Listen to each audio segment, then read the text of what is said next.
When my mother died, the house went quiet in a way I wasn't ready for. It wasn't just the loss. It was everything that came after. The unpaid medical bills, the second mortgage no one remembered signing, the unopened letters stacked by the front door, all stamped with red warnings. We lived in a small town outside of Portland, the kind where people remember what car you drove in high school and still call you by your maiden name even after your divorce. My family owned a hardware store for 3 generations. Or, we had owned it. After Mom passed, it became clear my father and older brother had been holding it together with duct tape and denial. They'd borrowed money, too much of it, from the wrong kind of investor. And suddenly, the walls started closing in. I was 28, working part-time as a receptionist at a veterinary clinic, and painting in the garage in whatever spare time grief allowed. I had dreams once, a studio, a gallery show, a tiny apartment with sunlight and a balcony. Instead, I was scrubbing dog pee off tile floors while my father signed away my future behind my back. It was a Tuesday when everything fell apart. I came home to find the living room cleared of furniture. Just the couch left, and my father sitting on it, hunched over a folder with a thick stack of legal papers inside. He looked older than I'd ever seen him, shoulders sunken, hands shaking. "Claire," he said, before I even had the chance to drop my keys. "We found a way to fix this." I didn't like the way he said we. My brother stood by the window, arms crossed like a soldier guarding bad news. His silence was louder than my father's pleading voice. "There's a man," my dad continued. "A developer from Montana. Powerful, discreet. He's agreed to erase everything, every debt, every lien if you help him with something." I stared at him, mouth dry. "What kind of something?" My brother finally spoke. "You'll work for him, live on his property, 1 year. "Work how?" Neither of them answered right away, and that silence told me everything I needed to know. I reached for the folder. Inside was a contract. My name was typed in bold at the top. Claire M. Holloway. Under it, non-disclosure, indefinite stay, personal assignment, 1 year minimum. There was a signature line for me, but it was blank. "I didn't sign this," I said quietly. "You don't have to." "Not anymore," my brother said. "We already took the deal. The papers are processed. It's done." My knees nearly gave out. "You can't sell me like a used car." "No one's selling you," Dad said, his voice cracking. "It's just a job." But it wasn't. A job comes with a resume and a paycheck. This came with a driver waiting outside and instructions not to pack much. I didn't scream. I didn't cry. Not then. I just walked to my room and stared at the walls that had once held posters and paintings and shelves full of books that now looked childish. I didn't sleep that night. At dawn, I stepped into the car sent for me. A dark Lincoln with tinted windows and a man in a pressed coat who didn't say a word. My phone buzzed once. A text from my brother. "Just survived the year. He's not a monster. He just needs someone he can trust." I didn't reply. I was being sent to the estate of a man I'd never met, for a debt I didn't make, under a contract I never signed, and somehow they all expected me to be okay with it. The flight to Montana was quiet, too quiet. I stared out the window the whole time, watching the clouds pass like I was trying to outrun something. But you can't outrun the fact that your own family handed you over like a payment plan. When we landed, the airport was nearly empty. No signs. No one holding my name on a placard.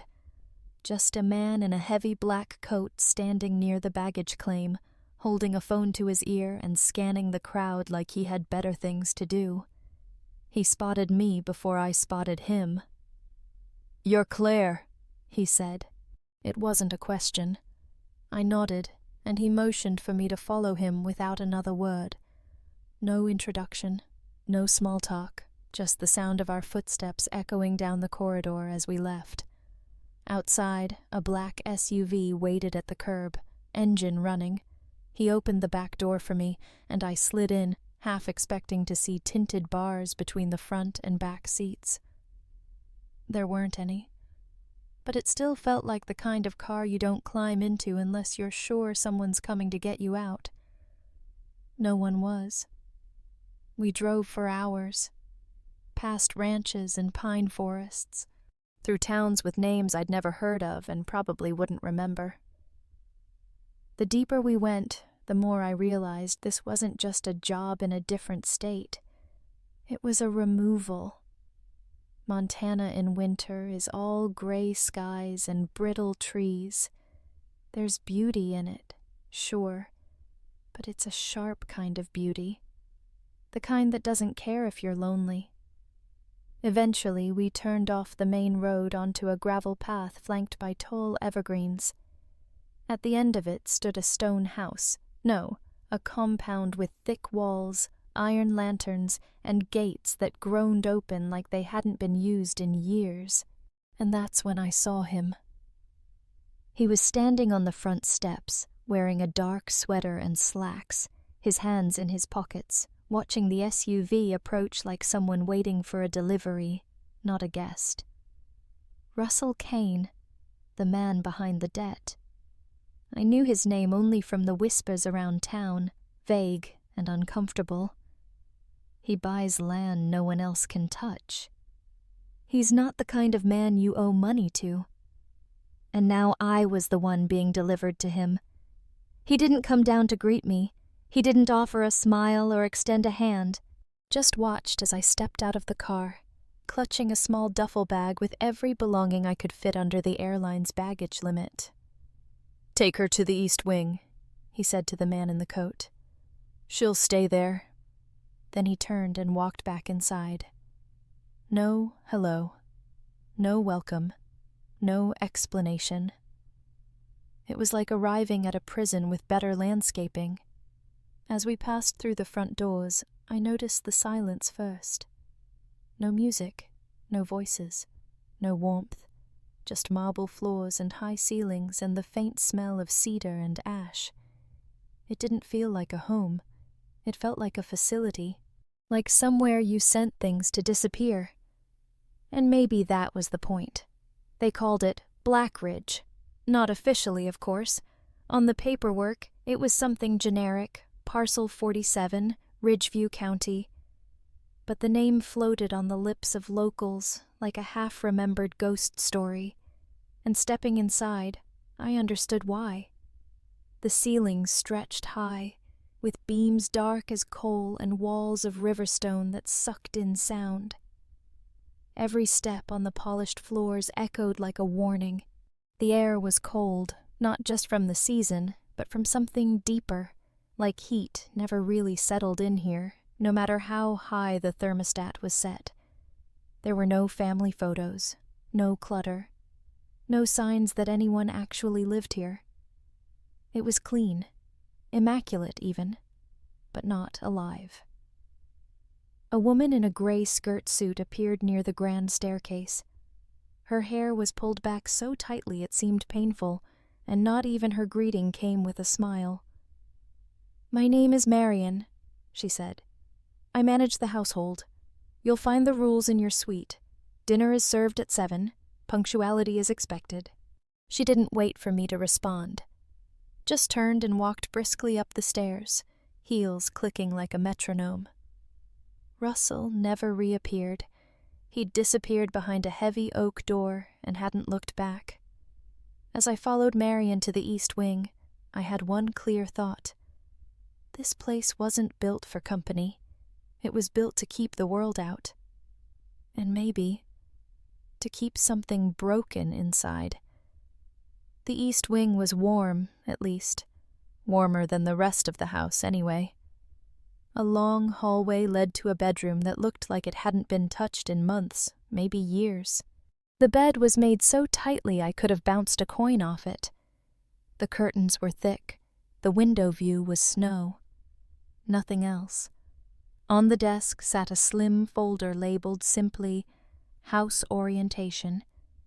Inside were 6 typed pages, black text, no letterhead, no warmth. Breakfast, 8 a.m. sharp, kitchen will not be reopened. Dinner, 7 p.m., formal attire required. No guests permitted. Do not enter the west wing or 3rd floor under any circumstances. Staff quarters are off limits. Questions about Mr. Kane's schedule are not permitted. It read like a manual for a research lab or a private asylum. I stared at the last line the longest. All inquiries regarding the 2nd floor gallery must be approved in writing. I didn't know what the 2nd floor gallery was, but the fact that it needed approval in writing told me it wasn't just where the fancy art was kept. I thought about going back downstairs, asking Russell what exactly he wanted from me, but the man had vanished like smoke, and somehow I knew knocking on his door uninvited would violate some unspoken clause I hadn't yet broken. So I stayed in my room, unpacking the little I brought, 3 sweaters, 1 pair of jeans, my sketchbook, and a photo of Mom folded inside a novel I hadn't had the energy to finish. The next morning, Marion appeared outside my door like a scheduled alert. "You'll be assisting in Mr. Kane's library," she said. "Cataloging, organizing, and handling correspondence." I blinked. "I thought I was here as an assistant." "This is assisting." And just like that, it began. Every morning, I was led into a room lined with floor-to-ceiling shelves, most of them filled with books so old they still smelled like wood glue and pressed linen. There was no computer, no Wi-Fi password, just a typewriter in the corner and a filing cabinet labeled Kane, personal. Russell only appeared briefly, never before noon, always dressed like he'd just walked off the floor of a boardroom, and never staying longer than necessary. He didn't speak much. When he did, his tone was flat, not unkind, but distant. "This section needs cross-referencing," he'd say, pointing at a shelf of dusty law books. Or, "Don't touch anything behind the red tape." There was always a red velvet rope strung across the far wall, just high enough to trip over if you forgot it was there. Behind it stood 3 paintings, each one covered in a white sheet. I asked once what they were. He didn't even look up from the page he was annotating. "Don't." Just one word.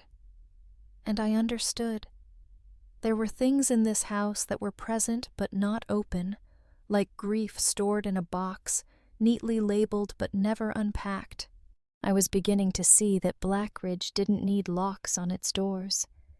Its real boundaries were made of silence. It started with the paintings in the hallway, not the ones behind the velvet rope. These were hung along the 2nd floor corridor, each perfectly centered, evenly spaced, and eerily similar. Portraits of women, all in soft lighting, all turned slightly to the side, and none of them had eyes. Not in a grotesque way. They weren't scratched out or mutilated. The artist simply never painted them. Each face was beautiful, serene even, but their gazes were missing.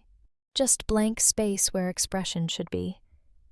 At first I thought it was some kind of artistic theme, an abstract series.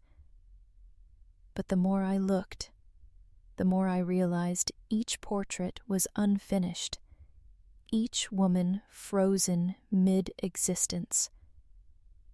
There were 12 in total, each in its own antique frame, each surrounded by silence so thick it felt like they were watching me anyway, and yet no one mentioned them.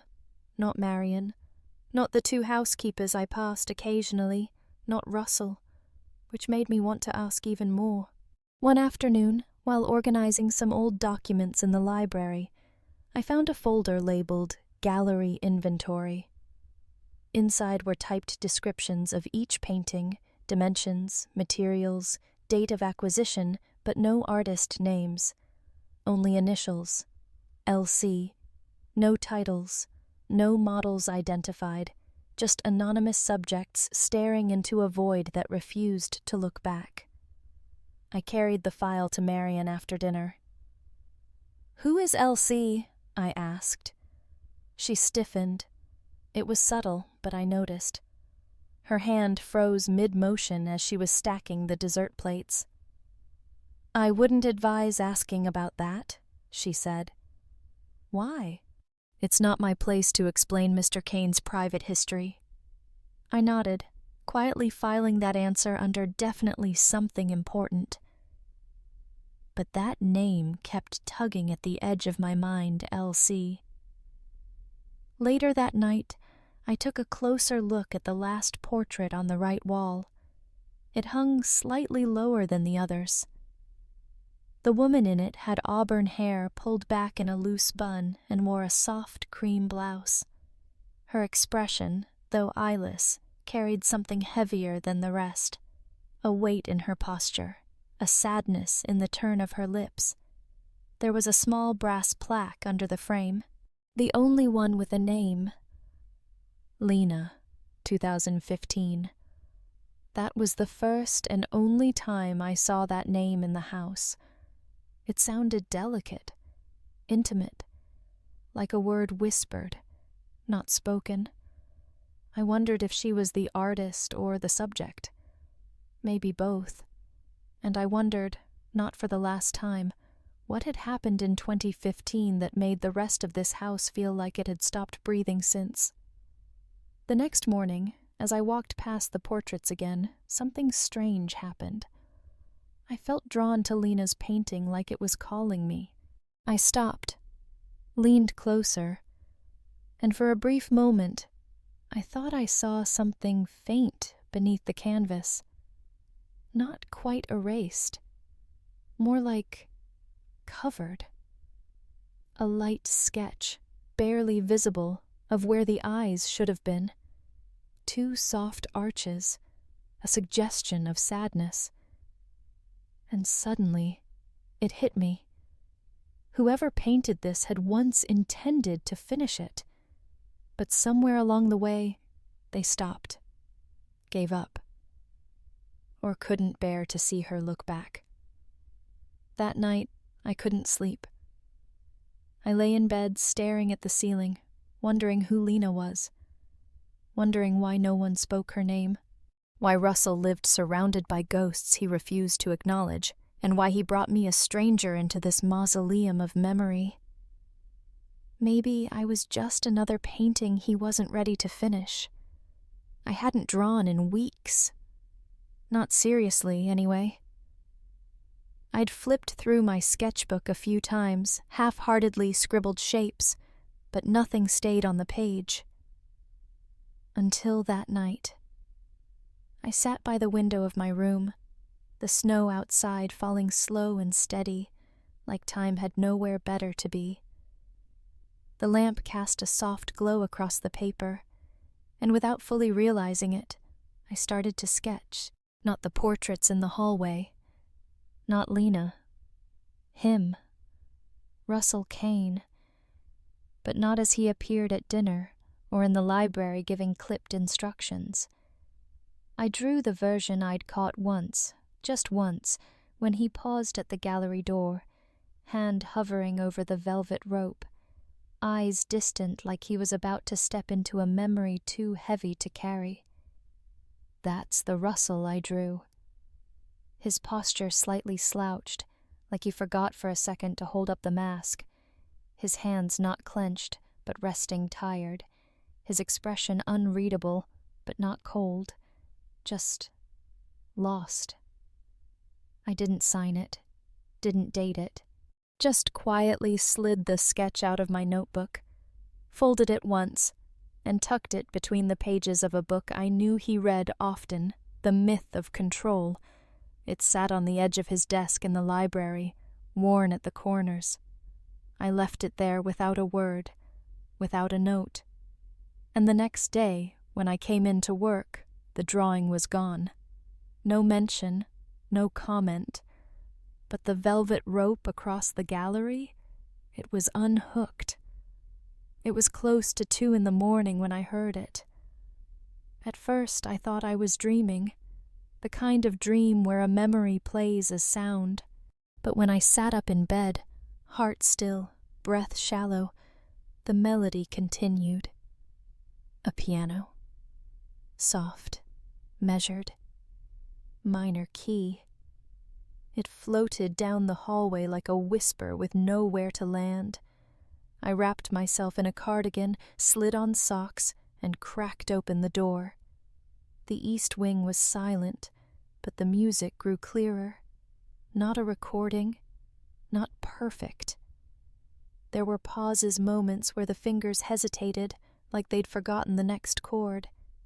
I followed it, barefoot and careful, across the house and up one flight of stairs, the 3rd floor, the one I wasn't supposed to go near.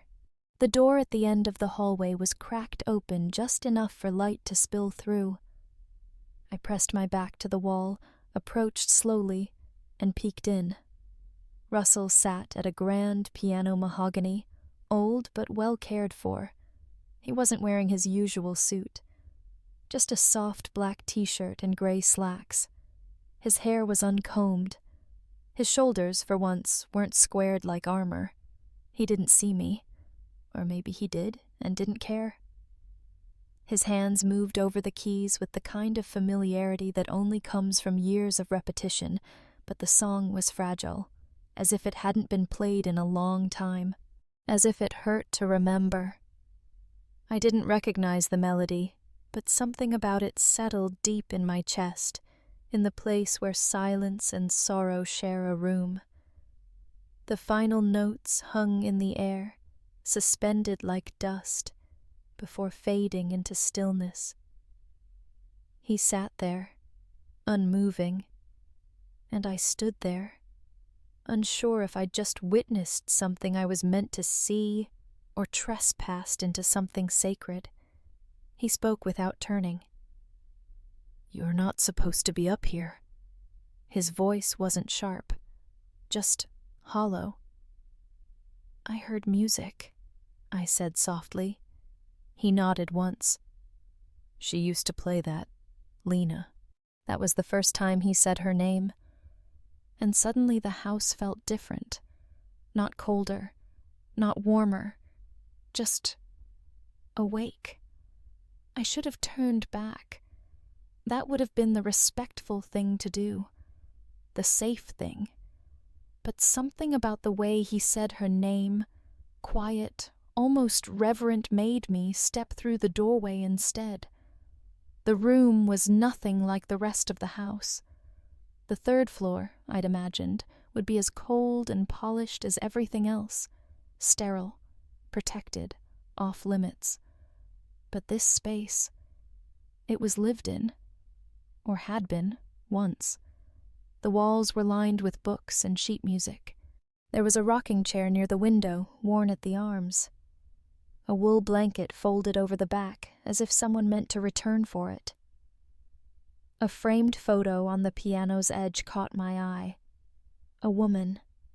Red hair loose around her shoulders, smile wide but unforced.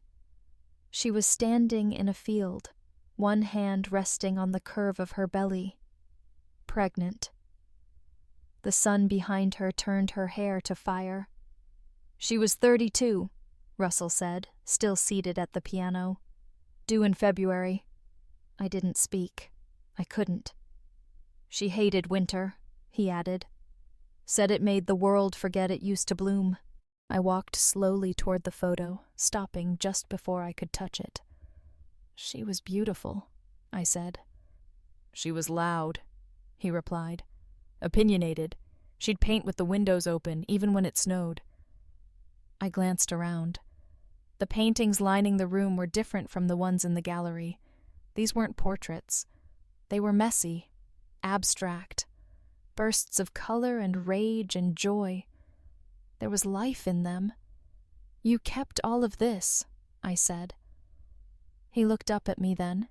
His eyes were tired, not from lack of sleep, but from years of carrying something he hadn't set down.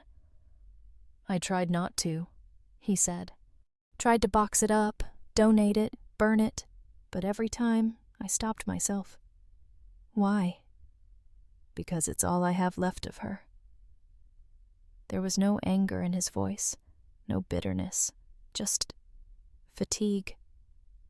"You never talk about her," I said gently. He nodded. "People treat grief like a door you're supposed to walk through. They don't tell you that some doors don't close behind you." For a long moment, the room was silent again. Not heavy, just still. Then he stood. "You should go," he said. Not harsh, just final. I nodded, stepping back toward the door. But before I left, I asked the one question I'd been holding since the day I arrived. "Why me, Russell? Why bring me here?" He didn't answer right away. His eyes drifted to the photo, then back to the keys beneath his hands. "There's a reason," he said finally. "But it's not one I'm proud of." Then he turned his back to me and began to play again, softly, quietly. And I walked away, carrying the sound with me like a secret I wasn't sure I wanted to know. The next evening, I stayed late in the library. I told myself I was just finishing the catalog entries, but I knew better. Something in me was restless, like the walls of this house were finally starting to whisper, and I couldn't walk away just yet. I heard Russell's voice before I saw him. Quiet, low, in the next room. His study, the one with the door always half closed but never locked. I paused in the hallway. He was on the phone, his voice steady but strained. "No, I'm not coming this year," he said. "I've told you before, that memorial isn't for me." Silence. Then, "Because standing by a gravestone doesn't make up for what was taken." Another pause, a longer one. "She died instantly." "That's what the report said. But you don't die instantly from a shattered spine and collapsed lungs. That takes time." My breath caught in my throat. He exhaled. "I watched the footage, Greg. The impact, the timestamp. I saw who got out of the car. I saw him walk away." I knew before he said it. "Her car was hit by a delivery van owned by Holloway and Sons. You know who was driving."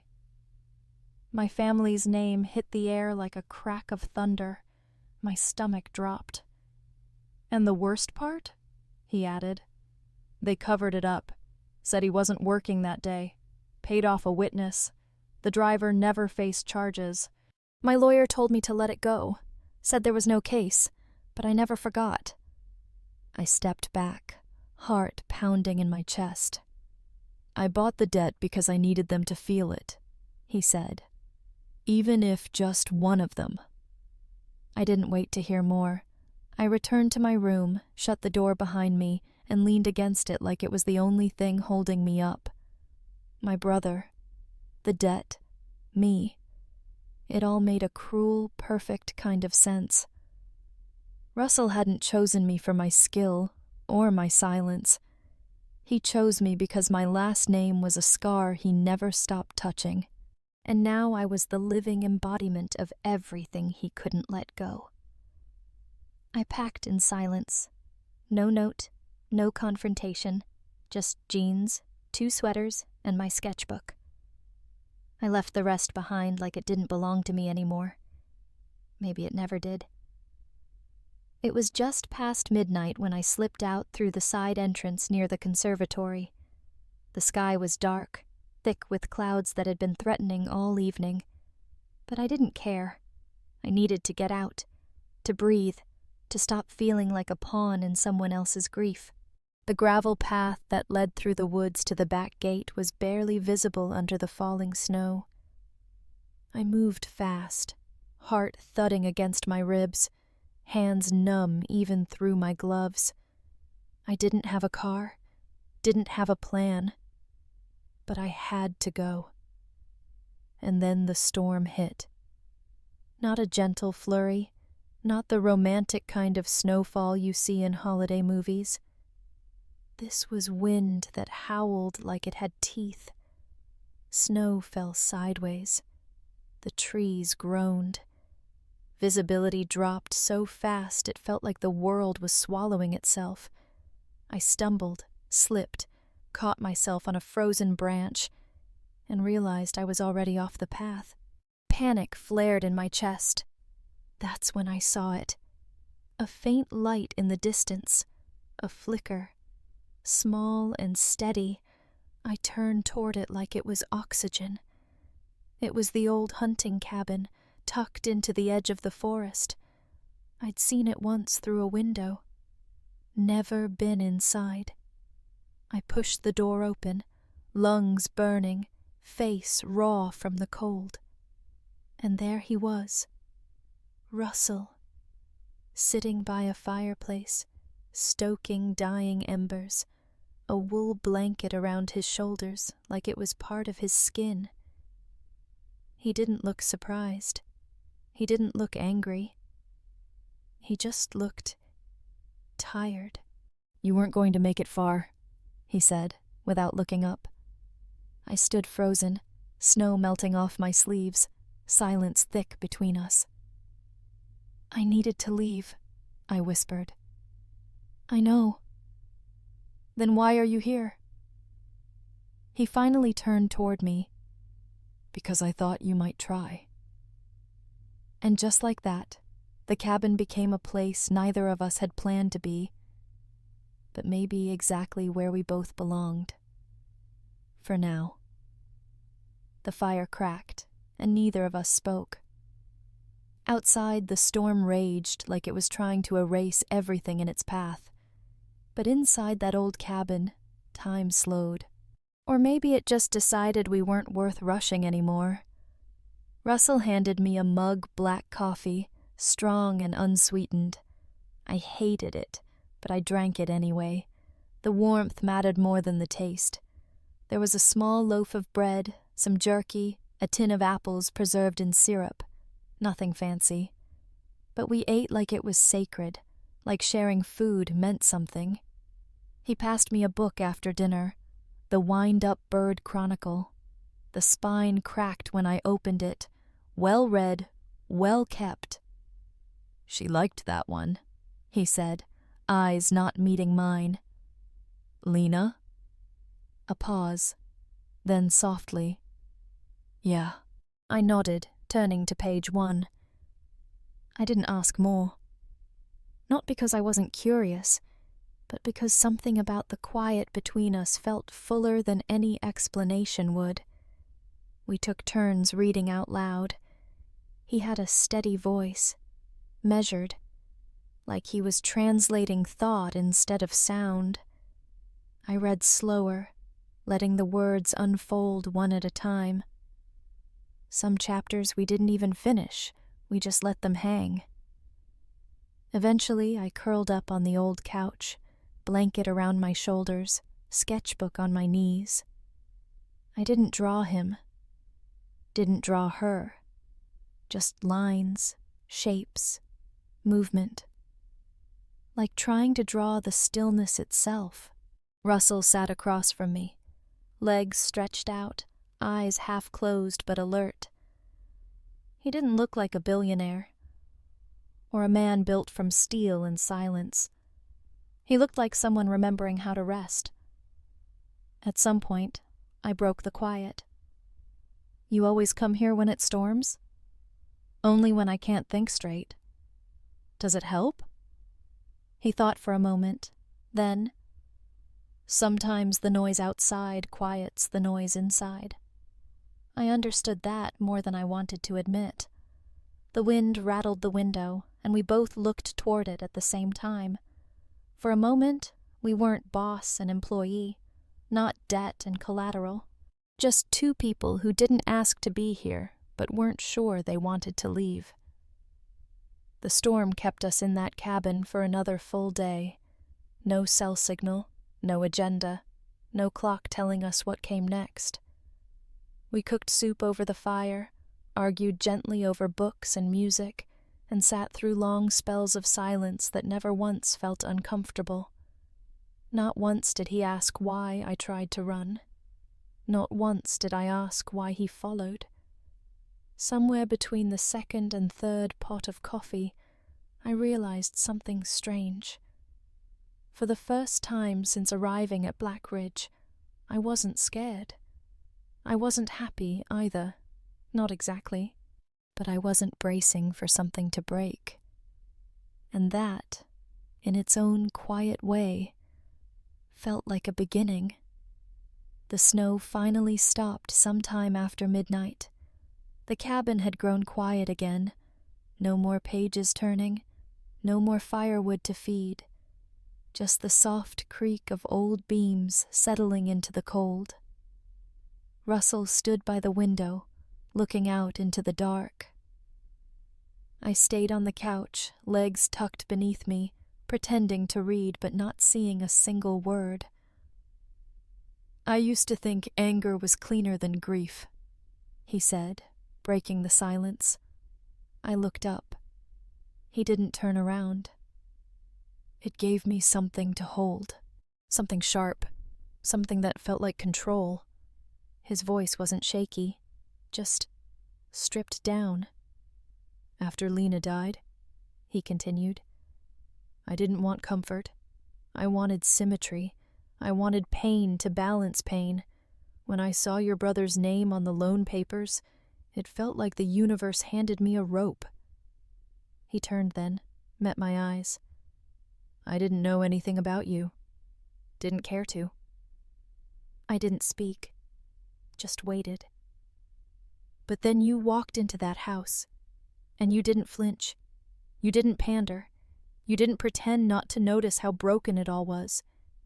You just stayed. You existed. Honestly." He took a step closer, not threatening, just real. "And I kept trying to hate you for being a Holloway," he said, "for sharing his blood, for walking through my door with her ghost still in every corner." Another pause. Then, "I don't want to love you, Claire." The words came quiet, direct, no trembling, no drama. "But I can't hate you anymore, and that's what scares me." I looked at him, this man everyone feared, this man who buried his grief in walls and silence, and all I saw in that moment was someone desperately, quietly, trying to find a way back to being human. I stood, walked over, and placed the sketchbook in his hands. On the last page, the cabin, the snow, and two silhouettes seated by a fire. Not touching, not speaking, just present. He looked down at it.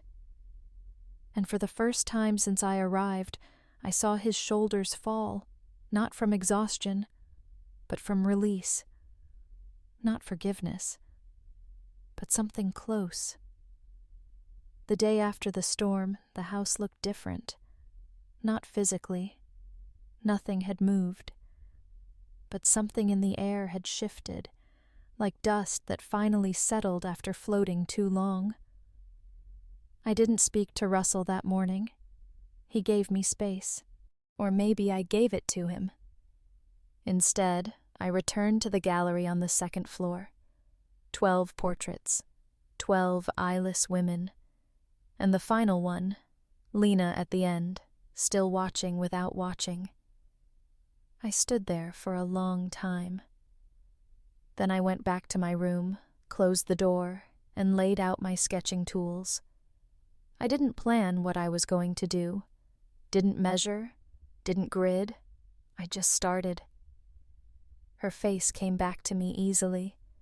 I'd only seen that photo once, but the image lived somewhere deep, now filed under names I hadn't meant to carry, grief I hadn't meant to inherit. But this time, I didn't stop at the outline. I didn't leave the eyes empty. I gave her expression. Soft, but strong. A little tired. A little amused.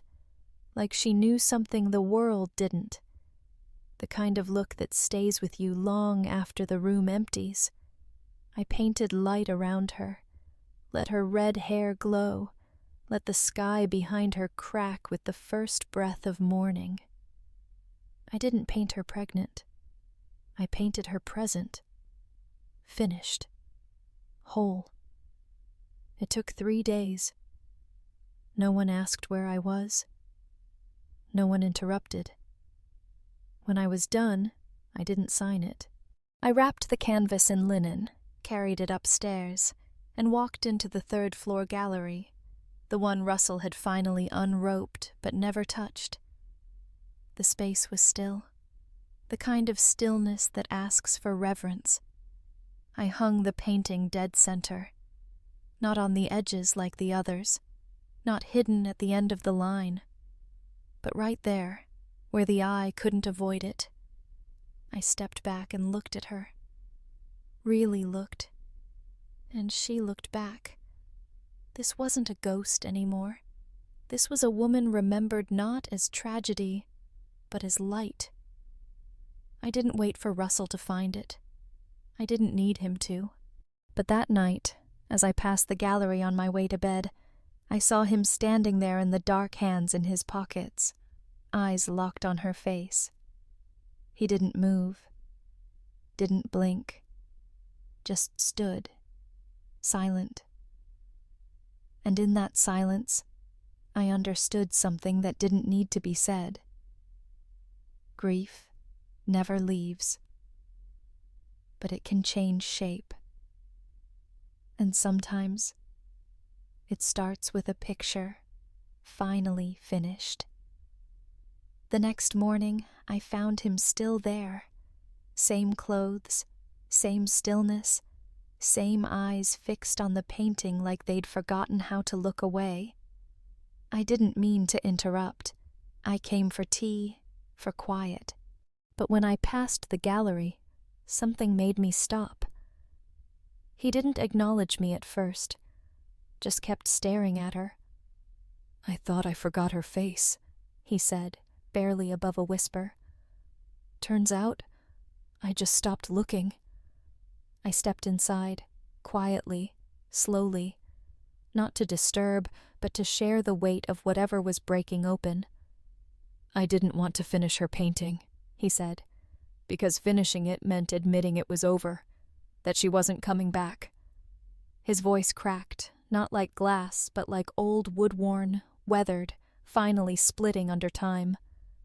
"I tried everything, therapy, silence, rage. None of it worked. But then you—" He trailed off, then turned to face me. "And you brought her back." I shook my head gently. "I didn't bring her back. I just let her be seen." He looked at me like I'd said something impossible. Then his face changed, subtle but unmistakable. The tension in his jaw released. His shoulders dropped. His breath shallow, uneven, finally steadied. And for the first time since I met him, Russell Kane looked like a man who'd stopped fighting himself. He stepped forward, slowly, stopping a few feet from me. "Do you know what scared me the most?" he asked. I didn't answer. I let him speak. That I'd forget what it felt like to be warm. That eventually, I'd become the stone people think I am. That the only thing left of me would be the shell. He glanced back at the painting.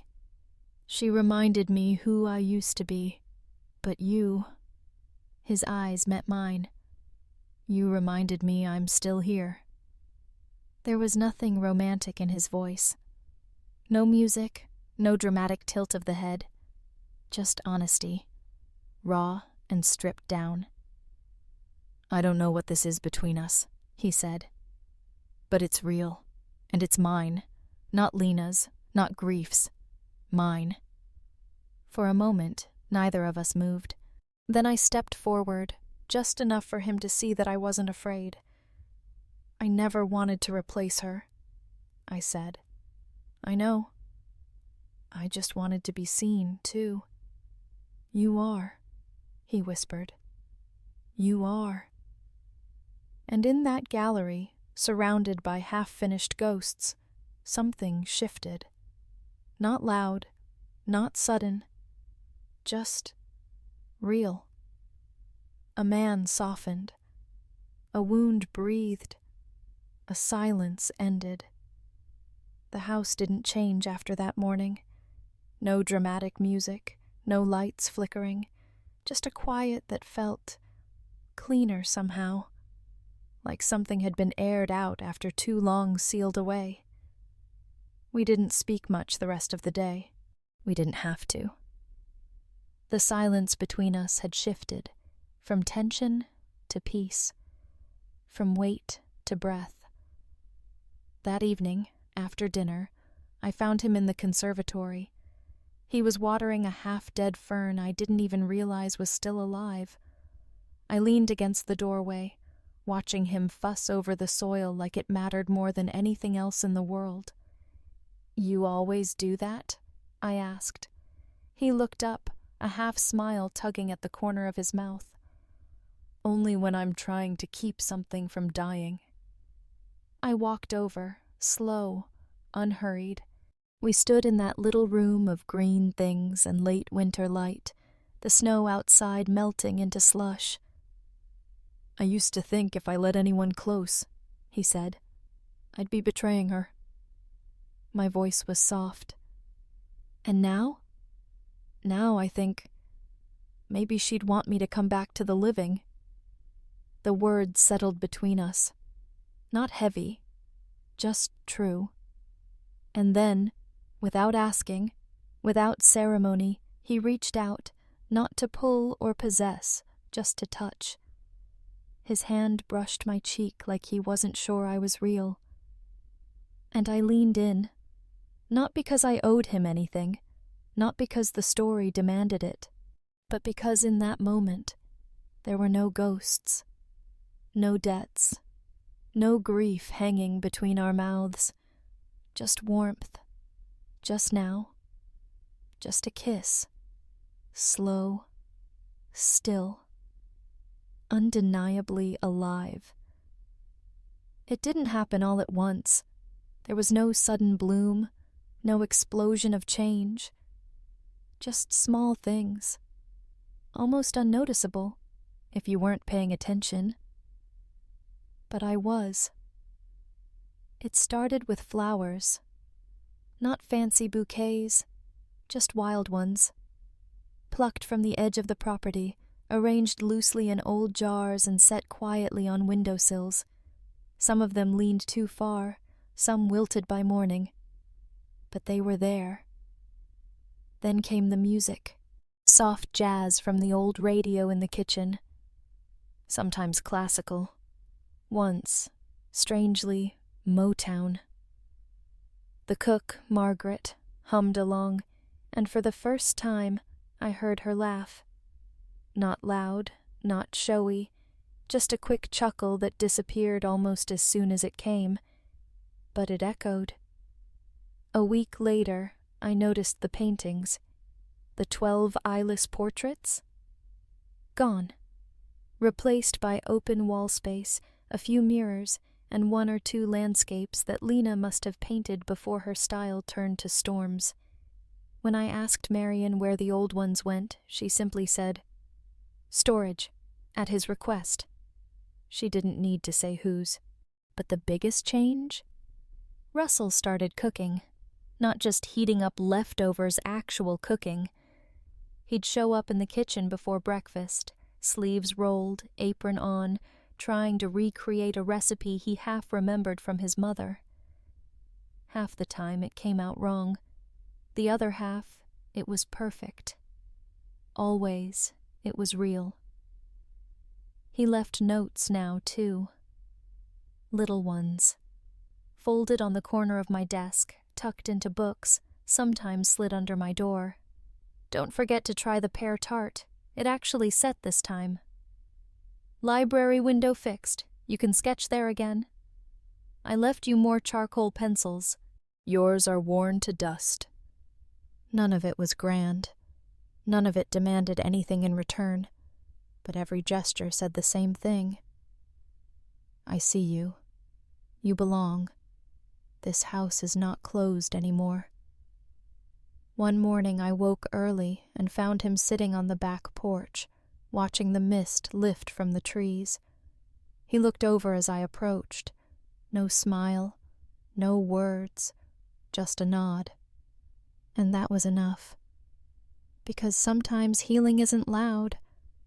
Sometimes it's just music in the kitchen, a crooked bouquet, and the quiet return of color in a place that forgot how to feel. At first I thought it was just the altitude. Blackridge sat high in the Montana hills. The air was thinner, cleaner, or so they said. But lately, it didn't feel like clarity. It felt off. I'd wake up queasy, a faint pressure behind my eyes. Food started tasting wrong, eggs too metallic, coffee too bitter, toast like dust. At first I blamed the pantry, then the water, then stress. But it didn't pass. One morning I stood up too fast and had to grab the edge of the counter before the whole kitchen spun. Russell was there. He caught my elbow gently. You okay? I nodded too quickly. Just didn't eat yet. But I had. Half a banana and 2 dry crackers. I just didn't keep it down. I told myself it was nothing. My body adjusting. A late winter bug. Fatigue. Until Marion found me sitting on the steps near the east wing, white as chalk, my sketchbook forgotten on the floor beside me. You're not well, she said. I'm just tired. She narrowed her eyes. Tired doesn't make you this color. That afternoon, I drove myself into town. The first time I'd left the estate in weeks. The pharmacy was small, 2 aisles, soft lighting, a woman at the counter who barely looked up when I bought the test. I didn't even wait to get home, just used the bathroom in the back corner, hands trembling. 3 minutes felt like 30. I didn't cry when I saw the result, didn't gasp, just sat there. Still, like my body had spoken in a language I wasn't ready to hear, but understood all the same. 2 lines. No confusion. No maybe. Back at Blackridge, I stood in front of the mirror and looked at myself like I was trying to see a second heartbeat beneath my skin. And for the first time since I'd arrived, I realized something terrifying and tender. I could leave. I had every right. The debt was paid. The house had thawed. The man had healed. But now, I wasn't sure I wanted to go, because now part of me wasn't just in this place. Part of me was this place, alive, growing, unplanned, but unmistakably real. I didn't cry. I thought I might. That was the version I'd seen in movies, hands over mouth, collapsing to the floor, tears streaming down like revelation. But instead, I sat. On the edge of the guest bed, the one with the sloped headboard and quilted blanket I'd grown oddly fond of. My coat was still on. My boots were half untied. The test lay quiet on the nightstand. I placed a hand on my stomach. There was no movement. Nothing to feel. Just the idea of something forming quietly, invisibly inside me. And yet, the room felt fuller. Not heavy, just aware. I'd spent so long thinking of Black Ridge as a place I was sent to, traded to, held by. But now, I wasn't sure if I'd been brought here, or drawn here, as if this place, with all its grief and silence and hidden rooms, had been waiting for me too. I lay back slowly, eyes on the wooden ceiling beams, hand still resting where nothing showed yet, but everything had changed. I didn't know what Russell would say. I didn't know what I would say. But in that moment, I wasn't scared. Not of the future, not of the weight of it. I was still, and strangely, steady. Because sometimes life doesn't arrive with fireworks. Sometimes it enters as a whisper, and you don't meet it with tears. Just a breath, and a hand, and a quiet, undeniable yes. I waited 3 days, not because I was hiding, but because I didn't know what kind of man I'd be handing this truth to. Russell had changed, yes. He smiled now, even laughed sometimes, soft and quiet, like it surprised him each time. He asked about my drawings, left fresh fruit in the kitchen, and walked slower when we moved through the house, as if nothing was chasing him anymore. But some shadows don't leave. They just learn to sit quieter in the corner. So I waited. Until the morning I found him in the greenhouse, sleeves rolled, gently pruning the edge of a lemon tree that hadn't fruited in years. He looked up as I entered. "You're up early." "I didn't sleep much." He wiped his hands on a towel, studying me. "You okay?" I hesitated, just long enough. He straightened. "Claire?" "I need to tell you something," I said. I didn't sit. I couldn't. The words needed to come out standing. "I'm pregnant." It didn't echo. Didn't land like thunder. It just existed, suddenly in the air between us, like smoke that hadn't been there a second ago. He said nothing. And that silence, those first few seconds, were worse than any shouting I'd imagined. I watched his face. Not for anger, not even for fear, but for distance. The kind that says, I'm leaving this moment in my mind because I don't know how to stay inside it. But he didn't step back. He didn't run. He just exhaled. "How long have you known?" he asked. 4 days. He nodded, looked down, rubbed a thumb along the edge of a leaf like he was trying to remember what gentle felt like. I took a slow breath. I didn't plan to stay here, and I didn't plan this, but it happened, and I'm not asking you for anything. I paused.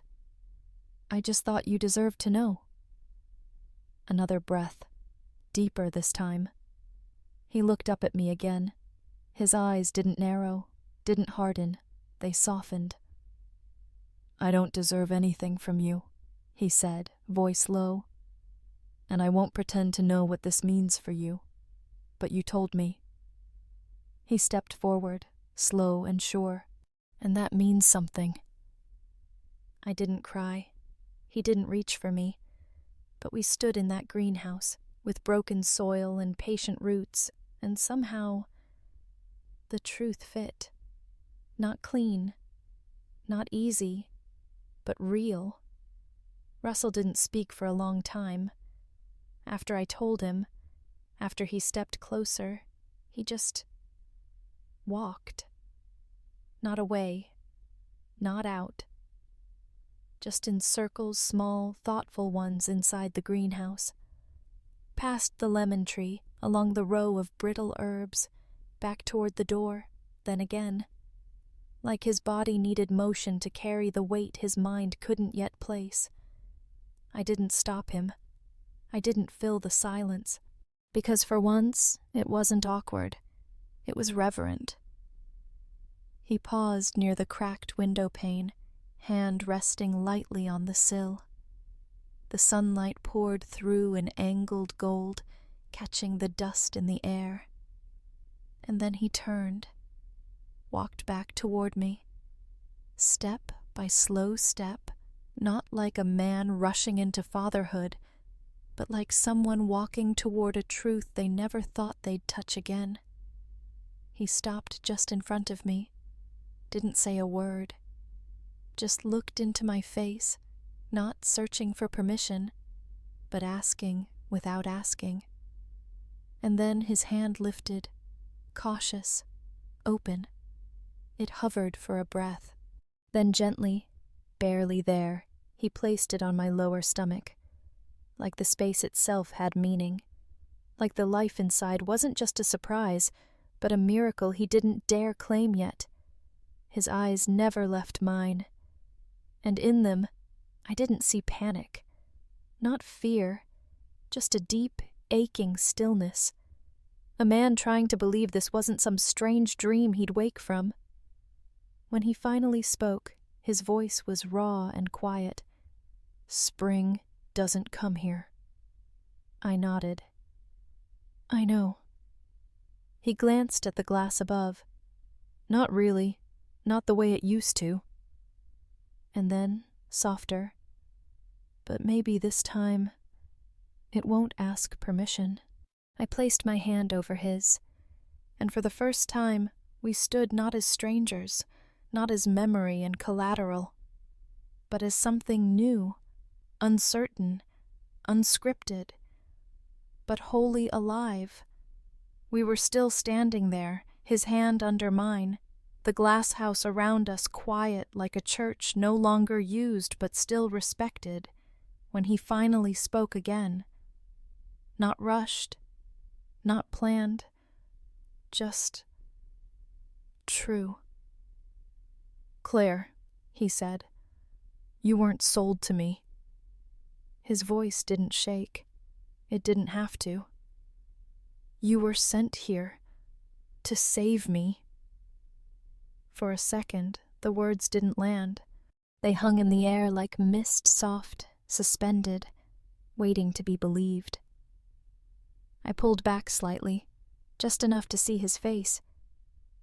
And what I saw wasn't the man from the news articles, or the one who drew lines through rooms and rules and debts. It wasn't the grieving husband, or the man who bought my silence with guilt. It was someone bare, someone who meant what he said, even if he didn't fully understand why. "You don't owe me anything," I whispered. "I know. I didn't come here to fix you. I know that too."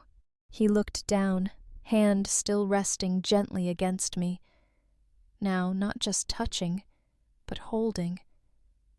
"But I was rotting," he said, quieter now. "I was building walls out of pain, thinking that made me strong.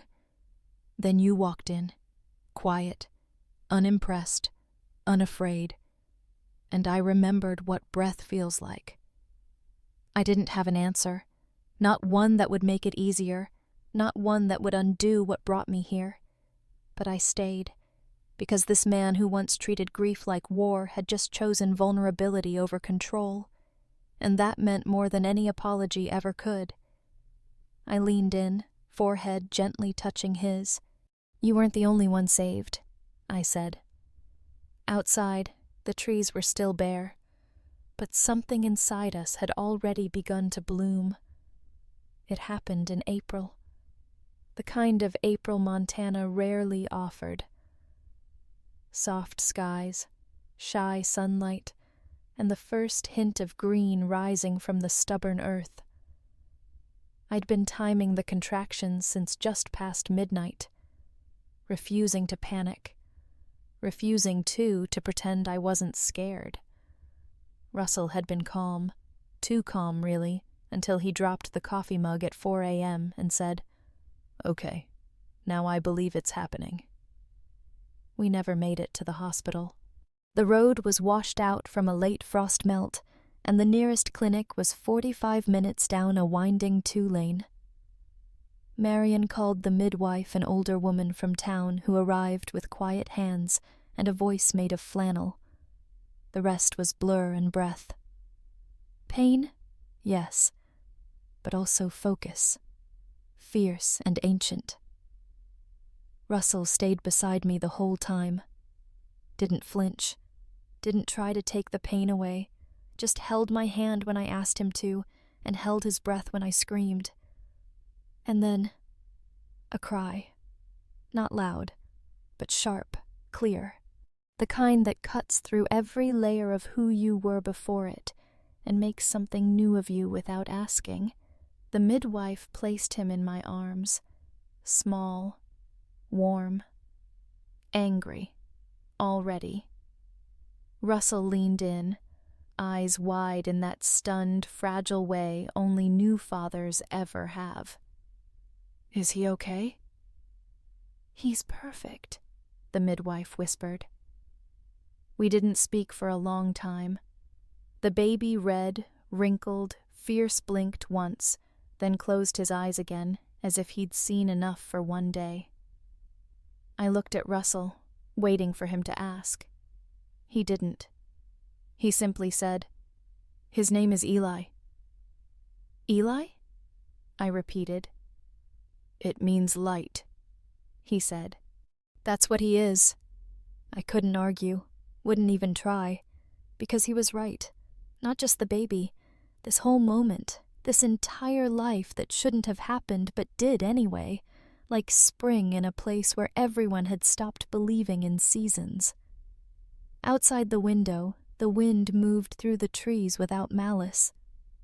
Inside, I held a boy named Eli, and for the first time, the walls of Blackridge felt like a home, not a tomb, not a cage, but a beginning. It took me weeks to start the painting, not because I didn't know what to draw, but because this time I wanted to get it right. The light had changed in Blackridge. It wasn't just the season, though spring had finally come. The air was warmer, the ground softer. The sound of birds returned to the porch railings. But it was more than that. The silence in the house wasn't heavy anymore. It had turned gentle. Eli slept most afternoons near the sunlit windowsill, wrapped in a blue blanket stitched by Marion herself, who now smiled when she passed me in the halls. Russell read out loud some evenings, not to impress, not to distract, just to share something that made the room feel full. And the third floor?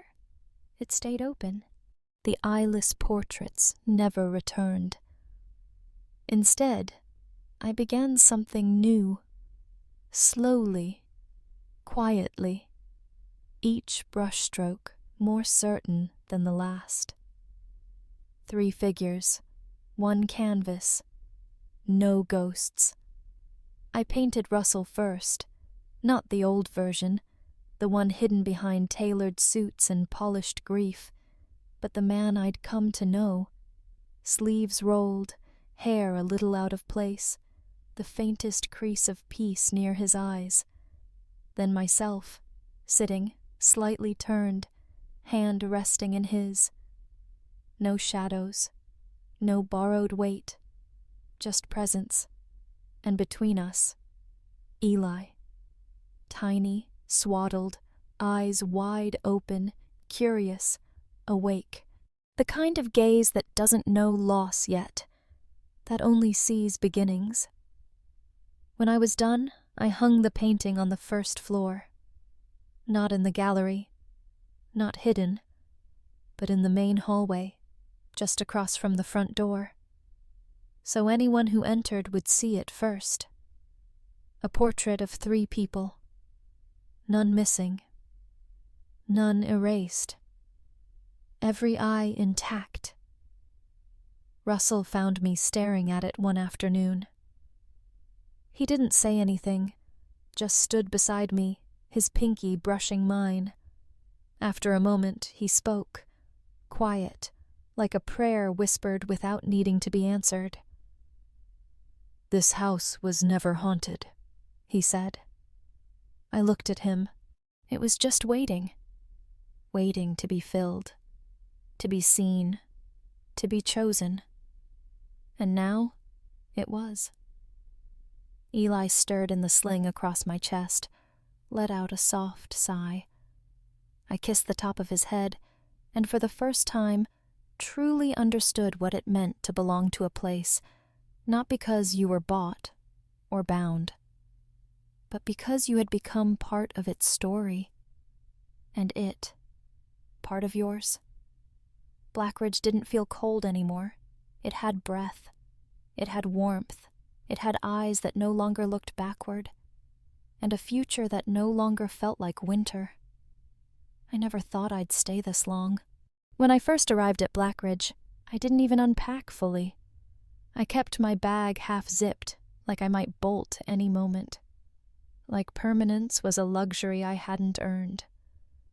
But months passed, and the bag stayed closed. Because I stayed.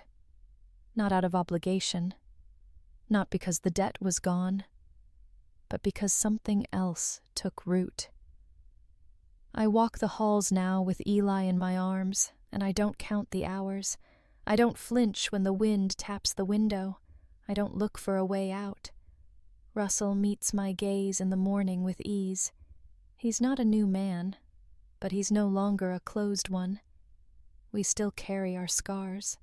We don't try to erase them, but we also don't bow to them anymore. There are moments we sit in the garden quiet, no need to speak, and I catch myself smiling at nothing in particular. And that's when I realize peace isn't a place. It's a person, or two, or three. It's found in the soft weight of a child's breath on your shoulder, in the clink of mugs over breakfast, in the way someone says your name like it has a home now. I came here because someone signed a piece of paper that said I was away out of a debt. But I leave this place whenever that time comes, not as a transaction. I leave with a family, not perfect, not expected, but mine. And for the first time in a very long time, that's enough.